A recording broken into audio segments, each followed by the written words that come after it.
Hello everyone, and welcome to Sethaldor's World of Warcraft Guides.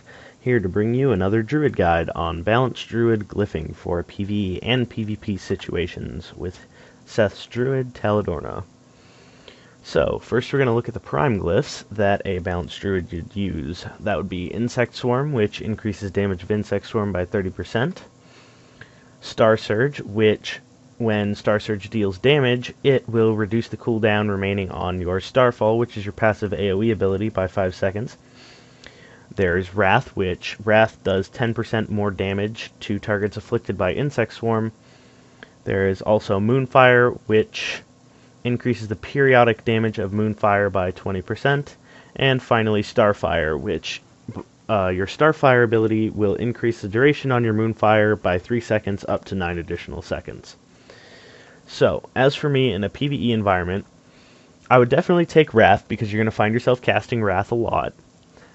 And you're going to want to keep Insect Swarm up on the target at all times, pretty much. So Wrath should be a given for a PvE. And because Insect Swarm will be up at all times, especially because of the fact that Wrath will gain the 10% bonus if it is, you're going to want to increase the damage of Insect Swarm, I would imagine, by 30%, which is amazing. 30% effectiveness from an ability, that's awesome. So I would take Wrath and Insect Swarm, and the final one is debatable on Star Surge. Star Surge, to reduce the cooldown on an AoE, is iffy. Moonfire wouldn't be a bad choice. Moonfire is honestly something that I would look at, as well as Starfire is nice too, because the less you have to cast Moonfire, the more mana you'll save, because Moonfire can be quite an expensive spell unless you are under the effects of Lunar Shower, which you may not find yourself under all that often. So, I would say for your third one, debate between Moonfire and Starfire. If you could have both, and the Wrath and Insect Swarm, that would be awesome, but unfortunately you can't. So, I personally would take the Moonfire glyph for a PvE environment because 20% effectiveness from the dot is better than extending it for an extra 9 seconds, because that'd be 3 more ticks, versus 20% from the ticks it's already doing would be more appealing, I suppose, to myself. So in a PvE environment, it would be Glyph of Wrath, Glyph of Insect Swarm, and Glyph of Moonfire for my choices in a PvE balance spec. In a PvP balance spec, I would still take Glyph of Insect Swarm, because if my dot is doing more damage, that means if they get away from me, the dot could still kill them, more likely that it will. I would also take Wrath, because seeing as Wrath is faster than Starfire, it's more appealing to cast in a PvP environment, and therefore you're going to want to increase the damage it does on targets with Insect Swarm, which you're going to be putting on them anyways, because dots in PvP are funzors. We also have Star Surge, Moonfire, and Starfire to look at, as you might expect. Starfire, not as appealing in a PvP environment as it is in PvE, so I would count that out. However, Star Surge is significantly more appealing because Starfall does a lot of damage per star that hits them. But the Moonfire dot increase is also nice, so I actually personally would take the same setup for PvE and PvP, which would be Wrath, Insect Swarm, and Moonfire prime glyphs. I would use the same setup for both. Rare that happens, but still nice. Now, for major glyphs, we have Glyph of Entangling Roots, which makes Entangling Roots instant cast, but also gives it a 5-second cooldown. We have Glyph of Starfall, which reduces its cooldown by 30 seconds. Glyph of Thorns, which reduces that spell's cooldown by 20 seconds. Bark Skin, which reduces chance to be critically hit by 25%. Fairy Fire Glyph increases Fairy Fire's range. Focus, which increases damage done by Starfall but reduces its radius. We have Hurricane, which slows victims' movement speed by 50%. Innervate, I don't really care about for PvP. Monsoon reduces cooldown of Typhoon. Solar Beam increases the duration of silence caused by Solar Beam by 5 seconds.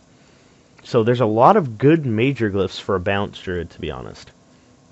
In a PvE environment, however, the ones that I personally would use and suggest, well, I suppose Innervate would be a good one.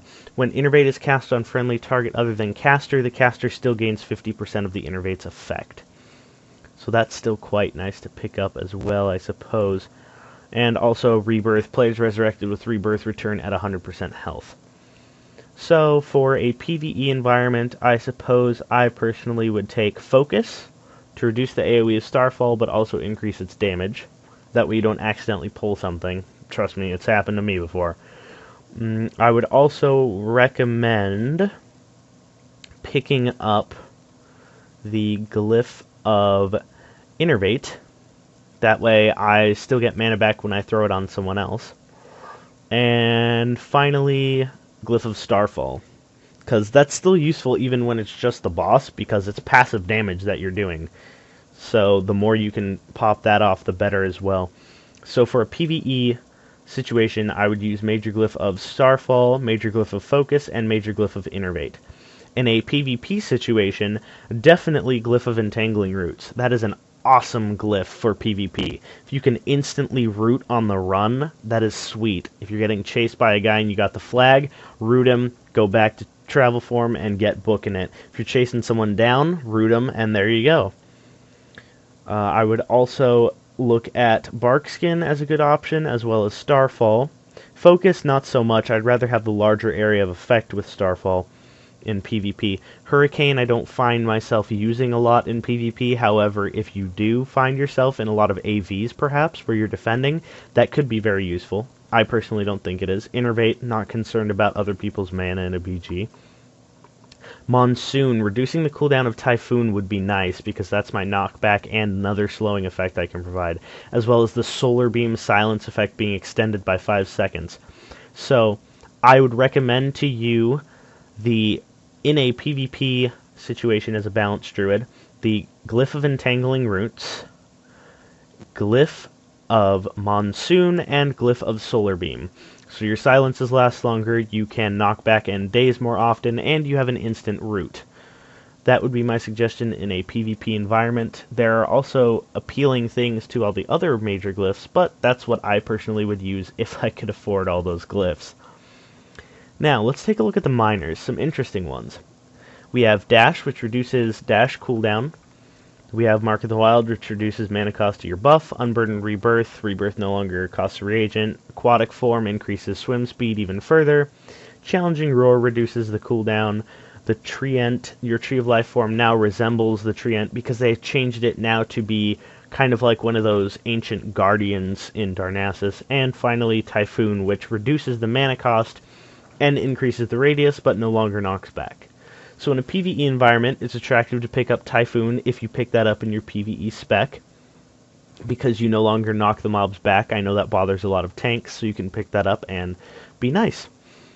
So that's one minor, and you're not Resto, so that's useless. You aren't Bear Form, so that's useless. Aquatic Form, I'd rather focus on things that I'd use in a fight. And Dash, I don't see myself needing to turn into a cat and run away in a raid. However, if you need to position quickly, that wouldn't be a bad idea.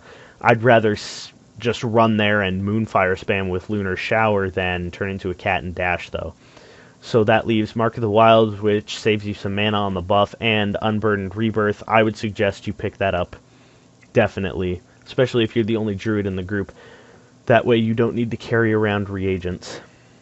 So I would suggest, in a PvE environment, Glyph of Typhoon, Glyph of Unburdened Rebirth, and your choice between Dash and Mark of the Wild for the third one. If you find yourself in the need to get somewhere quickly a lot in fights, which I know in some Cataclysm fights that is the case, and running simply won't do the trick, that wouldn't be a bad idea to pick up so you can do it more often. In a PvP environment, however, I would suggest picking up Dash, because if you kitty form Dash, as I like to say, you can get away from people a lot easier than just popping into travel form. You can get away, hot yourself up, and get back into the fight faster if you can do Dash more often. And that leaves two more minors. Do not pick up Typhoon for a PvP glyph setup, because you want that knockback. Again, you're not Resto, so the Tree of Life doesn't matter. You're not going to be taunting in PvP, so Challenging Roar doesn't matter. So, if you find yourself needing to do a lot of ABs and you're going to swim to the blacksmith, Aquatic Form might be a decent idea. Mark of the Wild, Unburdened Rebirth, again, it's really your choice with the minors. I personally run with Dash, Mark of the Wild, Unburdened Rebirth for PvP. The reason I pick up Unburdened Rebirth is because sometimes I run with a warrior buddy of mine or a paladin buddy of mine, and if they go down and I need someone to help me finish defending a base and I've almost got it, can throw out a quick res to them. Even if I go down, they're up, charge in, kill. So sometimes it's good in coordinated situations. And then Mark of the Wild, if I get dispelled, it's cheaper to throw it back up. So for a PvP balance glyph setup, I would pick Dash, Mark of the Wild, Unburdened Rebirth. This has been Balanced Druid Glyph setup with Sethaldor of Blade's Edge in the Guild Sacrilege on the character Taladorna. Thanks for listening. Please subscribe if you enjoyed the video. Thumb up, thumb down, leave constructive criticism in the comments. Thanks a bunch for watching, guys, and I can't wait to put another one out for you.